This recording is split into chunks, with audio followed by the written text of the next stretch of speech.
Now, how many of you ladies brought your pocketbooks with you this morning? Let me see the hands. Now, how many of you ladies that brought your pocketbooks have a mini size of Germ-X in there? Just go ahead and be honest. You carry Germ-X around. Yeah. If you're like my wife, she keeps it on her keychain. She's like anti-germs, antimicrobial, whatever you want to call that. She is if we're going to get sick, it's not going to be because of lack of preparation. Now, how about these? Now, she bought these. I got these out of the cabinet at the house. These are antibacterial wipes. Now, did you realize this is more powerful than Germ-X? I didn't think they made anything more powerful than Germ-X, but these are more powerful. These kill 99.99% of germs. Now, about that 0.01%, I have no idea what's lingering out there, but this is going to kill most of it. And especially during flu season, we take these every day in our house. These are like anti-allergy things. My parents, I know I told the early service this, that my parents are like drug addicts on Claritin. I don't know if how many of you take Claritin? My parents eat that stuff like candy. And what's funny is, like, they used to, when I was at home, they would be like, you got to take the Claritin. And I was like, no, I'm not doing that. And so they're the ones that always get sick and not me. So I'm convinced they're taking placebo and nothing more than that. But like and then during the flu season, you moms, you go to the grocery store, before you put your children in the cart, what do? You bathe that sucker down. That's right. You wipe that thing down. Even my wife, she's like, don't put the baby in there yet. And she's got 15 million wipes going. And I'm like, listen, how is he going to have an immune system if he doesn't get sick? I mean, we're just creating Bubble Boy here. And we go to all of these links and these extremes to avoid getting sick, especially during sick season. And here's my favorite one. We're not going to be at church today because there's a lot of sickness going around and we don't want to take a chance. I'm like, what? I saw you at the mall yesterday. I mean, what is that all about? Let's just go. We're doing this for the kids. Let's just go ahead and say it. You're lazy, okay? Let me just go ahead and get that out there. I mean, we come up with all these excuses, all these reasons, all these different extremes that we go to avoid getting sick. But here's the question that I want to ask you. Do we go to the same extremes? Are we as aware of the germs around us when it comes to our spiritual health? See, we're gonna go. I mean, I was at the hospital a few months ago, and I walked in the waiting room, and everybody had one of those masks on, and I was like, my Lord, what did I just walk into? Like the zombie apocalypse or something. But we go to all these extremes when it comes to physical wellness and physical sickness, but do we do that with spiritual wellness? Do we do that with our walk and relationship with the Lord? See, the question I want to ask you this morning is, what if you could see the germs? What if you could see germs? And not physical germs, but what if you could see the spiritual germs that are all around us of spiritual sickness and that causes us to stay spiritually unhealthy, particularly when we go through suffering, when we go through troubles, and when we go through trials, and when we go through struggles in life. Because even if our circumstances are less than preferable, then we need not become unhealthy or unuseful to God if we will just take care and not let our situation get inside us and infect our thinking and our sense of purpose. And so if you have your Bibles this morning, we're in the book of Job. We're in week number 2 of a series called The Struggle is Real, because struggle, pain, suffering, trials, hardships is something that no one in here can Germ-X your life enough to be immune from. You will experience struggles. You will experience pain. You will experience trials. It is coming. It's the world that we live in. It's the life that we have on this side of heaven. You will go through these things. And so the question is, are you preparing yourself now for the storm that's coming later? Or if you're in the middle of the storm, are you preparing yourself now to deal with the things that are coming at you? I can remember living in Alabama close to the Gulf Coast, and every year we would have a hurricane that was going to hit us, and me and my dad would be out there boarding up the windows. We would be foolish not to do that because we would not be taking the threat seriously. Are we doing that in our lives? Are we doing that in our relationship with the Lord? Because as we go through struggles, as we go through suffering, now let me just preface this with saying, nobody in here is anywhere near Job. None of us will ever go through anything remotely close to what Job went through. But all of us go through pain and suffering and struggles in our life. And what we saw in Job last week is a very tough lesson, a very hard to deal with lesson. It's something we don't like to hear, and you may not want to come to church after you hear this if I'm going to be talking about this every week, because it is very uncomfortable for us to have to understand and learn. But the truth last week, and the truth this week, and the truth every week as we're in this series is this: that the glory of God is more important than my comfort. God's glory is more important than my comfort. We don't like that because we like our comfort. We like everything to be good. We like God to give us everything we ask for and make life easy. But that's not the case all the time. See, there's a slippery slope that we oftentimes get on when you go through trials, when you go through hardships, when you go through suffering. There's the danger of a slippery slope that Satan wants to get you on, to miss God's purpose in your life, to miss the glory of God and how you can be shaped and molded by God through that storm.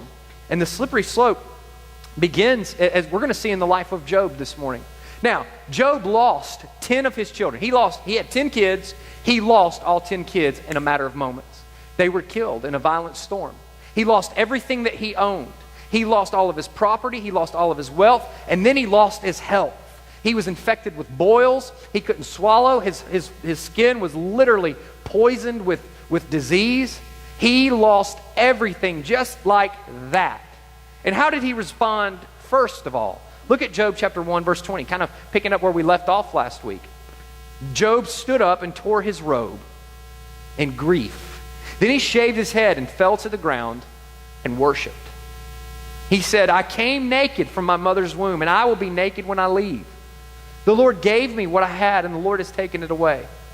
Praise the name of the Lord.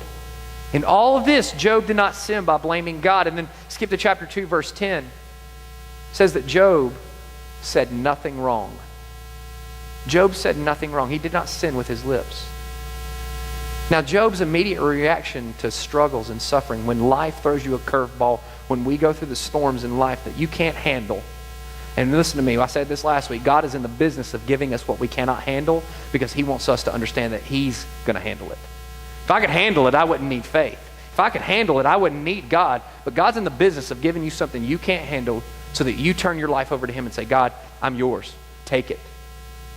Job's immediate reaction was great. I mean, it's what you would expect of a good and godly man. He worshiped. I mean, to me, that's crazy. He just lost everything. He lost his family, and he tears his robe. He worships God, and he did not sin with his lips. But 7 days later is a different story.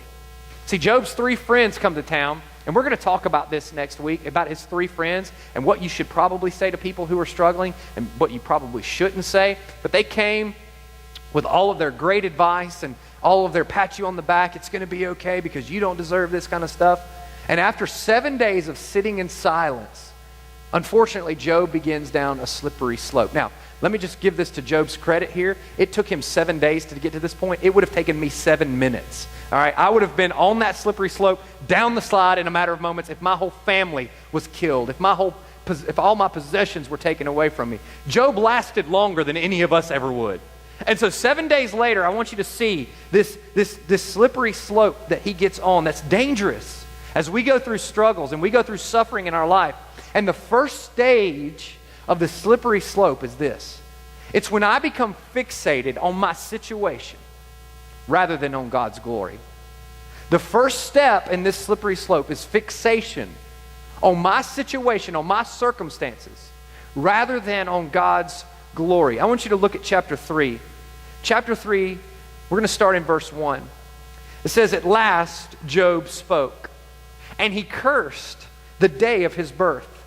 He said, let the day of my birth be erased, and the night I was conceived. Let that day be turned into darkness. Let it be lost even to God on high, and let no light shine on it. Let the darkness and utter gloom claim that day for its own. Let a black cloud overshadow it, and let the darkness terrify it. Let that night be blotted off the calendar, never again to be counted among the days of the year, never again to appear among the months. Let that night be childless. Let it have no joy. Let those who are experts at cursing, whose cursing could rouse Leviathan, curse that day. Let its morning stars remain dark. Let it hope for light, but in vain. May it never see the morning light. Curse that day for failing to shut my mother's womb, for letting me be born to see all this trouble. Why wasn't I born dead? Why didn't I die as I came from the womb? Why was I laid on my mother's lap? Why did she nurse me at her breasts? Had I died at birth, I would now be at peace. I would be asleep and at rest. I would rest with the world's kings and prime ministers, whose great buildings now lie in ruins. I would rest with princes rich in gold, whose palaces were filled with silver. Why wasn't I buried like a stillborn child, like a baby who never lives to see the light of day? Then skip down to verse 23. Why is life given to those with no future? Why do I even exist? I have no hope. I have no purpose. I have no future. Those that God is surrounded with difficulties. My whole life is a mess. I can't eat for sighing. My groans pour out like water. What I always feared has happened to me. What I dreaded has now come true. I have no peace, no quietness. I have no rest. Only trouble comes. And then skip over to chapter 6, verse 8. Job says, oh, that I might have my request, that God would grant my desire. I wish he would crush me. I wish he would reach out his hand and kill me. Now, I've heard pastors preach this text before, and they've said, oh, Job, he's having an old pity party. Job, get up, pull yourself up by your big boy britches, and get up and quit having a pity party. And I'm just going to say this right now. I think those preachers need to shut up. I think if anybody deserves to have a pity party, it's Job. He's lost everything. He's lost his children. He's lost his possessions. He's lost his health. But the point is, he's on the first step to this very dangerous, slippery slope. Because he's saying 5 times in chapter 3, he says, why? Now, I'm not saying it's wrong to say, God, why are you doing this? Why are you allowing this? But that's not what Job's doing. He's saying, God, why did you even create me? Why did you even let me be conceived? Why did my parents even have to meet? It would be much better if I had never been born. God, if I had never existed, I would never have experienced this loss, this pain, these troubles. Job is very honest before God, and he's saying, God, and let me just stop here for a second and say that my prayer has been that for some of you who are going through struggles right now, you're sitting there going, man, this is me. This is me. But Job is crying out to God, and he's saying, God, if this is the purpose of my existence, if the only reason you created me is to take my family away from me, my health away from me, my possessions away from me, God, I wish that you had never created me in the first place. If all of my life is amounting to is pain and suffering, I don't even know why you allowed me to be conceived. It would be better off if I had not even been born. See, Job can't see beyond this event. He can't see past the pain. And as hard as it may be for you, whatever you're going through, whatever God has allowed into your life, whatever struggle, whatever suffering, whatever trouble, trial you're going through, it's easy to not see past the pain, to be fixated on my situation, my circumstances, and not on God's glory. You see what we need to be brought to a place where we can say, okay, God, you are sovereign. We talked about this last week. God, you are sovereign. You know what's going on, and you allow all things, even though I don't understand it. Nothing is outside of your authority. Nothing catches you by surprise. God, you are sovereign, and even if I don't understand it, this is the place, not being able to look past the pain to the glory of God and the purposes behind the pain, is the place where, unfortunately, many people get to the place of taking their own life. They get to the place where they say, it would be better off if I had never been born. I'm experiencing this pain in my life, God. And it's a very real hurt. It's a very real struggle. But we can't see past the pain to the purpose many times. And we say, God, I just think if I never even existed, I would never have been living through this pain and this trouble. See, here's what happens, and here's what Satan does to us. Pain muddies the clarity of our purpose when we focus on it rather than God's glory. Pain will muddy the clarity of God's purpose for your life.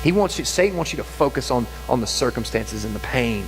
It's like one of those 3D mosaics. Have you ever seen one of those in the doctor's office? I hate those stinking things. My dad had one in his office for like 15 years, and it was like this, you know what I'm talking about? It's like this jumbled mess, and you're supposed to cross your eyes and step like backwards and walk backwards, and you're supposed to see something. Anybody know what I'm talking about? You're looking at me like I'm looking at one of those things. And like everybody that would come in my dad's office was like, I see Jesus. Do you see Jesus? And I'm like, Jesus is not there. I don't see him. I've never been able to figure those things out. But that's what pain is like so many times in our life. We can't cross our eyes enough and back it up enough to not focus on the mess and to see God's purposes and his glory. Pain muddies the clarity of our focus. Listen, we have to learn how to look for the purpose beyond the situation. I know it's hard. Especially when it involves others. Job is basically saying here, God, why me? If you want to teach me a lesson, why'd you kill my kids? Why did you allow my kids to die? God, if this is about me, why me? Listen to me. I want you to understand this. If you don't hear anything else that I say today, I want you to understand this, that as a child of God, if you are a child of God, there is no pain in your life that is pointless. There is no pain in your life that's pointless. The Bible says in Romans chapter 8 that God works all things out together for the good of those who love him and are called according to his purposes. But it's easy for us to throw in the towel, isn't it? It's easy for us to get fixated on our circumstances and on situation and throw in the towel and say, I'm done. The writer of Hebrews knew how hard this was because he was struggling and the people with him were struggling and suffering. And listen to what he said in Hebrews chapter 12, verses 2 through 4. We do this. He's talking about persevering and moving on and living life. We do this by keeping our eyes on Jesus, the champion who initiates and perfects our faith. And I'm going to tell you something right now. If you're going through the storms of life and you don't know Jesus, you have no hope. You have no hope. I've got nothing else to offer you but Jesus. Well, I need something. Listen, Jesus is all there is to offer. He said we do this by keeping our eyes on Jesus because of the joy awaiting him. He endured the cross, disregarding its shame. Now he is seated at the place of honor beside God's throne. Think of all the hostility he endured from sinful people. Then you won't become weary and give up. After all, you have not yet given your lives in the struggle against sin. What he's saying is Jesus himself saw the pain of life. His pain was the cross, rejection and suffering. And he looked past that to the glory that he would receive when he was raised from the dead. He knew God's promises. And he knew that you, if you've given your life to Jesus, would be a child of God. And the Bible says right there, he looked past the pain of the cross to today. And when he comes back, he endured the cross. He wasn't fixated on his situation, but he focused on God's glory. Romans chapter 8, verse 17, Paul, somebody who knew about suffering and struggles, Paul says this, if we are God's children, then we are his heirs. In fact, together with Christ, we are the heirs of God's glory. But if we are to share his glory, we must also share his suffering. And then in verse 31, Paul goes on to say that, I'm not going to read this verse, but you can go back and look at the passage, but he says that nothing in this world can separate you from the love of God. If there's anybody in here that questions God's love for you this morning, this passage right here puts it to rest. He says nothing can separate us from the love of God. Not demons, not fears of today, not worries about tomorrow, not heights, not depths, not even the power of hell can separate you from God's purposes and God's love. But it's so easy for us to get fixated on our situation and not on God's glory. You see, our purpose is to glorify God. And this is hard for us to hear, especially as comfortable American people. Our purpose is to glorify God and not seek our own earthbound comfort and satisfaction. The first step on the slippery slope is a fixation on my situation, my circumstances, and not on God's glory. The second step is just as dangerous. It's when we begin to focus on what I deserve. I begin to focus on what I deserve or don't deserve rather than on what God deserves. Are you there right now in your life? Are you in the middle of the storm and you're focused on what I deserve rather than on what God deserves. Slip over to chapter 6. Listen to Job. I told the 9 o'clock service, this sounds like Job. Job could have been an American. Listen to what he says. Don't I have a right to complain? Don't wild donkeys bray when they find no grass and oxen bellow when they have no food? Here's the American one. Don't people complain about unsalted food? I'm going to complain. I'm going to send my food back. I don't deserve this. I'm paying good money for this. I experienced this yesterday, man. We went to this place in Northeast Alabama. 2-hour wait. We got there. The food was terrible. And I was like, all I want are some lemons for my water. I deserve that. Paying $10 for a hamburger. And then God was like, you're preaching on this tomorrow. Shut up. Don't people complain about unsalted food? Does anyone want the tasteless white of an egg? My appetite disappears when I look at it. I gag at the thought of eating it. Oh, that I might have my request, that God would grant my desire. I wish he would crush me. I wish he would reach out his hand and kill me. And look at verse 11. I have nothing to live for. I have nothing to live for anymore. Verse 28. Look at me. Would I lie to your face? Now, Job's friends, as we're going to see next week, Job's friends were telling him, Job, the only reason you're going through this is because you've ticked God off. The only reason people suffer is because you've done something wrong to make the man upstairs mad. Okay? That's baloney. That's baloney. And Job is saying, look, am I going to lie to your face? Stop assuming that I'm guilty, for I've done nothing wrong. Do you think I'm lying? Do I not know the difference between right and wrong? And then look at chapter 13, verse 3. Job is asking for something I don't think he could handle, but he says, as for me, I would speak directly to the Almighty. You get me a pass into heaven. Let me stand before God. I want to argue my case with God himself. It's when we begin to focus on what we deserve or what we don't deserve rather than on what God deserves. Job says, don't I have a right to complain? If anybody says, or if you ever say, you begin a sentence with, I have a right, you are immediately in the wrong. I have a right to complain. God, do you have any idea what you've put me through? Job is saying. Job's saying, I have every right in the world to speak my mind and complain about what I deserve because I'm not getting what I deserve. And here's why we get fixated and focus on what we deserve. It's because our comfort is being threatened. But you remember the main thought of this whole series is that God's glory is more important than my comfort. That's hard for us to swallow. We don't like to hear that because we're taught, unfortunately, many times that God's all about me. God's all about me. He's all about giving me what makes me comfortable in life. And sometimes, I think more than often than not, God's more concerned with our holiness than he is our happiness. God's more concerned with our holiness than he is our happiness. We oftentimes get focused on our comfort because it's getting threatened, what we deserve. And Job's saying, I haven't done anything to deserve this. I'm blameless. You remember last week? Chapter 1, verse 1. I'm blameless. I'm a worshiper. I'm upright. I deserve better. Verse 3 of chapter 13, he says, I deserve to be heard, God. I don't deserve any of this. I deserve to bring my case before you. I deserve for you to listen to me. Basically, what Job's saying is, God, I want you to see things my way. It's about time you start seeing things my way, God. He wants God to agree with him more than he wants his own understanding and his own thinking to be brought in line with God's perfect knowledge. See, Job wants God to see things his way rather than God allow him to see things God's way. And we begin to focus on what we deserve rather than what God deserves. That's the second dangerous step in the slippery slope.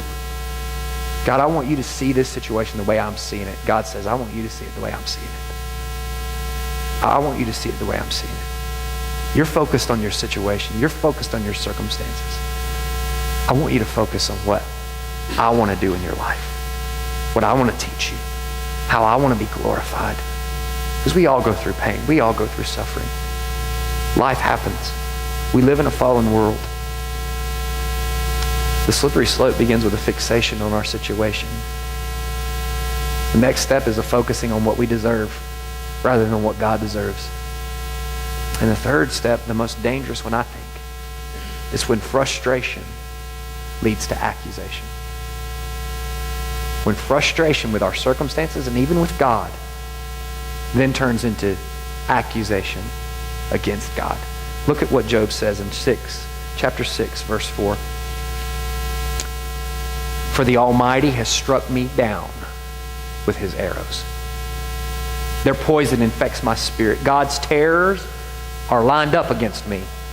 And then flip over to chapter 7. Look at verse 11. I cannot keep from speaking. I must express my anguish. My bitter soul must complain. Am I a sea monster or a dragon that you must place me under guard? I think to myself, my bed will comfort me and sleep will ease my misery. But then you, he's talking to God, but then you shatter me with dreams and terrify me with visions. I would rather be strangled than die and suffer like this. I hate my life and don't want to go on living. Oh, leave me alone, God, for my few days. God, quit picking on me in the time that I've got left. What are people that you should make so much of us, that you should think of us so often? For you examine us every morning and test us every moment.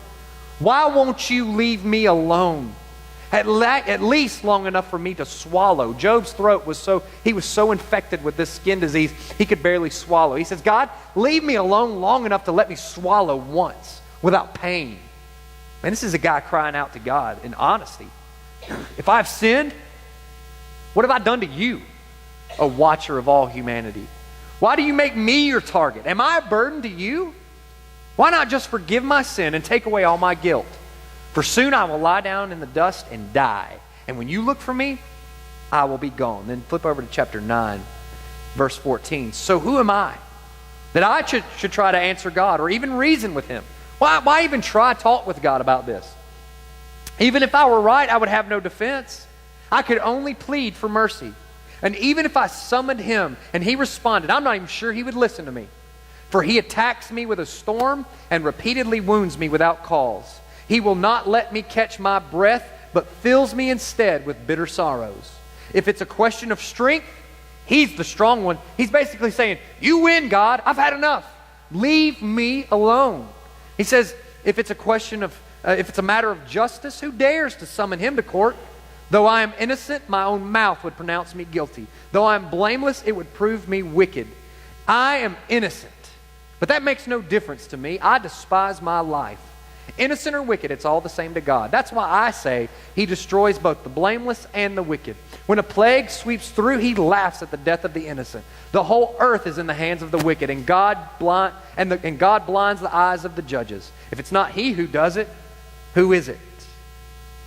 Flip over to chapter 10. Job says, I'm disgusted with my life. Let me complain freely. My bitter soul must complain. I will say to God, don't simply condemn me. Tell me the charge you're bringing against me. What do you gain by oppressing me? Why do you reject me, the work of your own hands, while smiling on the schemes of the wicked? Why do bad things happen to me when there's so much wicked in the world, God? And then look at verse 15. If I am guilty, too bad for me. Even if I'm innocent, I can't hold my head high because I'm filled with shame and misery. And if I hold my head high, you hunt me like a lion and display your awesome power against me. Again and again, you witness against me. You pour out your growing anger on me and bring fresh armies against me. Job's frustration led to accusation. He was fixated on his situation. He was focused on what he deserved, and now he's angry with God.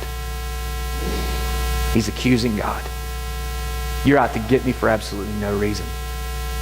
See, Job begins the move from what he deserves to despair. You know what despair means? Absolutely no hope. That's why he said several times, I have no reason for living. I don't have a reason for living. How do we move from the place of despair or deserving to despair?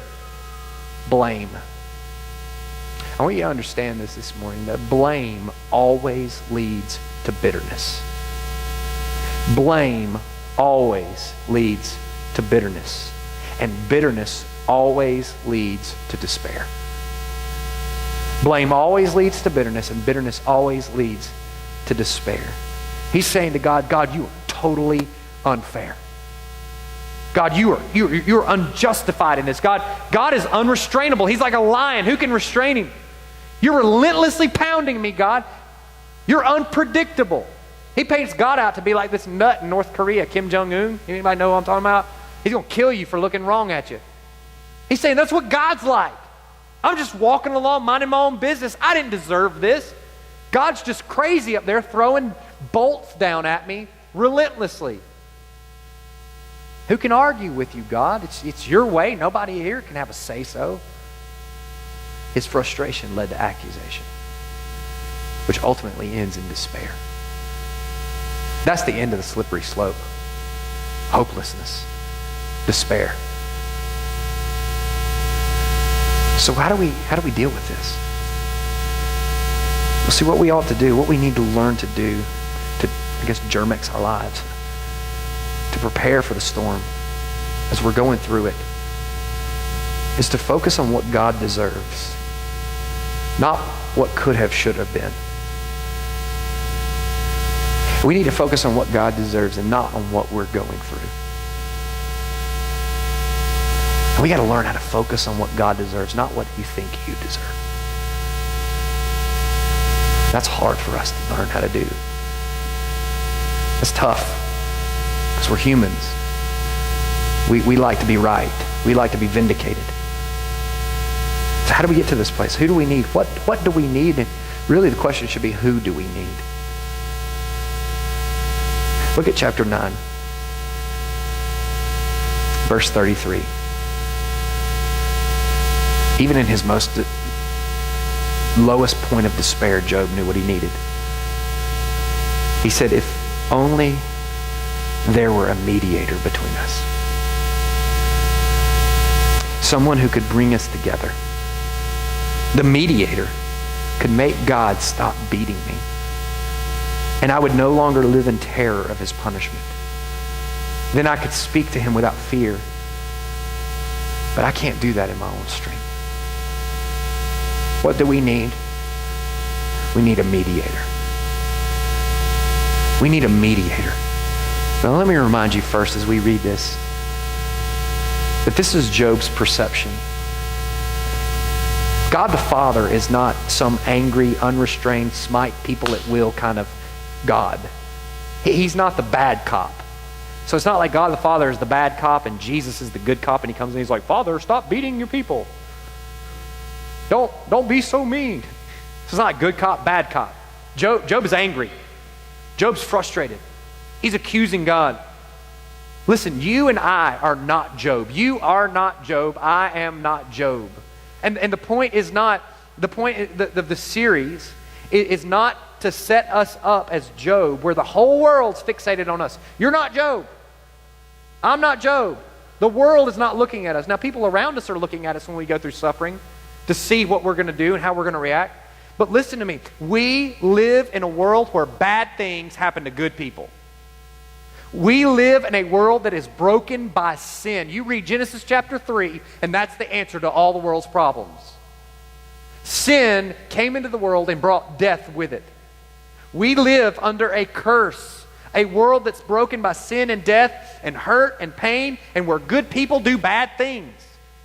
We live in a messed up world. We live in a world where people that we love die. We live in a world where we lose our jobs unfairly. We live in a world where people that we put on a pedestal like Josh Duggar, we find out molests his sisters. We live in a broken world. This is not heaven. We live in a messed up world. And the Bible tells us very clearly that Jesus Christ came to this earth to empathize with us, not sympathize. You see, sympathy is when you just say, hey, I know you're going through a hard time and I've never really gone through that, but I'm praying for you, I'm sorry. Empathy is when you can look somebody dead in the face and say, I've been through what you're going through and I can identify completely and totally. I know what you're going through. Jesus Christ came to empathize. Listen to me, you don't have to go through this alone. You don't have to go through the storms and struggles of life alone. Listen to what the prophet Isaiah, years before Jesus came, said about who Jesus would be in Isaiah chapter 53, verses 3 and 4. He says that this is a man of great sorrow, a man who was despised. Jesus was despised. He was a man who carried our sorrow with him. Jesus experienced rejection. He experienced betrayal. He experienced death. He experienced people forsaking him. He experienced being hated. He experienced everything you and I will ever experience. In fact, the book of Hebrews says that Jesus had to go through all of this so that he can identify with us. The hope is that there is a mediator, one who stands between us and God and says, God, I will walk through this with them. And the end of the story is not that Jesus is our best friend who puts his arm around us and says, I know what you're going through. The end of the story is that Jesus came and went through what we go through and died on a cross and rose again to put an end to pain and suffering. That's hope. That when Jesus died, the power of sin and death died. And when he rose victorious. And there's a hope that one day he's coming back. And my favorite verse in all of Scriptures, my favorite passage is Isaiah chapter 25. Talking about Jesus, it says that on the mountain of God one day he will swallow up death forever. And he will wipe away every tear from every face. Some of you have been shedding a lot of tears. Some of you have been grieving. Some of you have been fixated on your circumstances, your situation. Some of you have been focused on what you deserve. And your accusations, or your frustrations have turned into accusations and bitterness. But we have a Savior. We have a King who through his whole life experienced these things, and he was focused on the glory of God, fixated on the glory of God, and said, not your will, but my will. Jesus fell victim to this fallen world. He experienced the things that we experience. But his mission did not end with just patting us on the back. He died on the cross and rose again. Now I'm going to tell you something. If you're here this morning, coming to church is not going to give you peace. Coming and getting a weekly Jesus feel is not going to give you peace. You need to be saved. You need to be saved. That's hope. To know that whatever you go through in life, you have a Savior who walks beside you and who one day will come back and make all things right. And every day, every one of us in this room one day will bow before Jesus Christ. And you will bow before him either as your Savior or as your judge. My prayer is that every one of us bow before him as our Savior. Because you don't want to experience the part of him being your judge. Maybe you're here this morning and you are going through the storms of life. You need Jesus. Maybe everything's peachy and fine and going great. You got all the money you could ask for. You got all the success you could ask for. Let me ask you a question. What's going to happen when it's all taken away? Where's your hope?